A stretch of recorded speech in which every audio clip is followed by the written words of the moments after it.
Hi everyone, this is Leanne from Cake and Eat It 3, and this is the captain of our ship, Brett.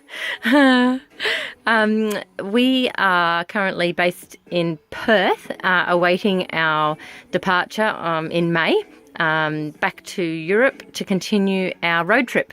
And I just thought I'd show you some preparation stuff. Brett goes to a lot of trouble to make sure that we have as much preparation as possible when going to, particularly on a massive trip like what we're doing back on the road. We'll be there 5 months this year, and I just thought I'd show you the nuts and bolts, like how, you know, everyone does it differently, but this is what works for us, or more particularly Brett, and I just want to give you a go. So we've got our Samsung tablet here, and on that tablet, Brett has paid for the electronic version of Lonely Planet guides, which we carry with us everywhere.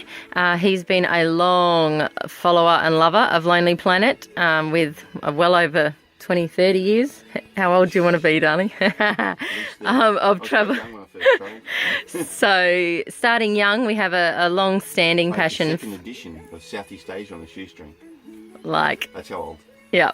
So, lots of Lonely Planet research, and we continue that now digitally. So we've got Lonely Planet books on here for each country that we're going to.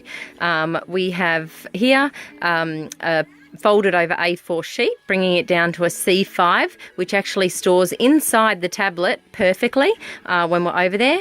And each country... Okay, just give me a... Lonely Planet. I have a map.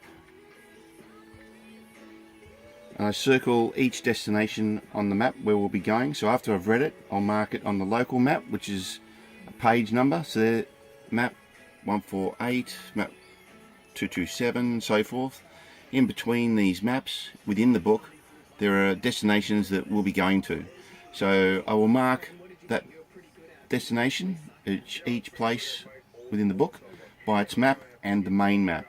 The main map goes as a guide to explain the route that we've pretty much got to travel. And even though it's PDF, he can actually mark the PDF on the tablet. All these little symbols here represent a highlight or just a line, or if I have to, I can actually write on the book itself. So, most dangerous road. That's a road in Norway, and it's the most dangerous road in the world, or rated the most dangerous road in the world. And therefore he wants to go to it. Of course, naturally. Mainly in winter, but I think it might be wild even if we get there, if there's heavy seas. But pretty amazing. So that's pretty much a breakdown. I'll highlight the amount of days approximately in each country, and then because you've got to remember we're moving pretty fast, so we're covering a very large area. We are quite happy to go back. We've been to some of these countries before. We're more than happy to go back. This is predominantly a 5-month road trip of a very large area. So, everyone travels differently, and they're going to allocate different time periods for different countries. This is just to give you an idea. So he's got, at the top of the page here, Lonely Planet, the country that we're going to. Just information in regards to, we've got to register for tolls in this particular country. It's also a warning in the book stating that, warning, don't fill up your diesel engines with a pump called, and don't ask me what it's called. Okay, that. Yeah, this one here. So there's 2 diesel pumps in Norway. One's for diesel for for farms, and the other one's for vehicles. So there's a little warning for myself as a reminder. I have $1 Australian equals 6.2 NOK. I think that's like a Corona, Norwegian Corona. And 100 equals $16.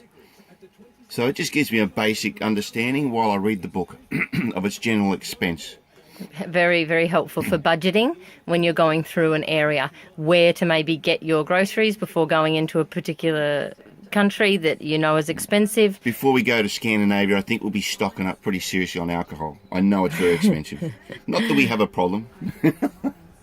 So, it's a lot of research goes into this end of it, and by having these types of quick guides, and as I said, it fits perfectly inside the tablet, so he'll just close it over. When you're finished with a region, you can flick it over. When writing blog posts, you've got all the information of where you went, just smack bang. Look, each side. Denmark. You know where you're going. It also was very helpful when we were in Europe last year for, okay, we meet some people, which obviously you do regularly, particularly world schoolers, that we make every effort we possibly can to connect up with other world schoolers on the road. And you end up staying, I don't know, a couple of extra days in a particular area. You need to glance back over your notes and see, is there anywhere where you can take that time back out of? Brett actually allows for some additional time in certain areas so that if we have to stay in an area that we choose to longer, we know that, okay, we allowed for some additional time here, now we can't.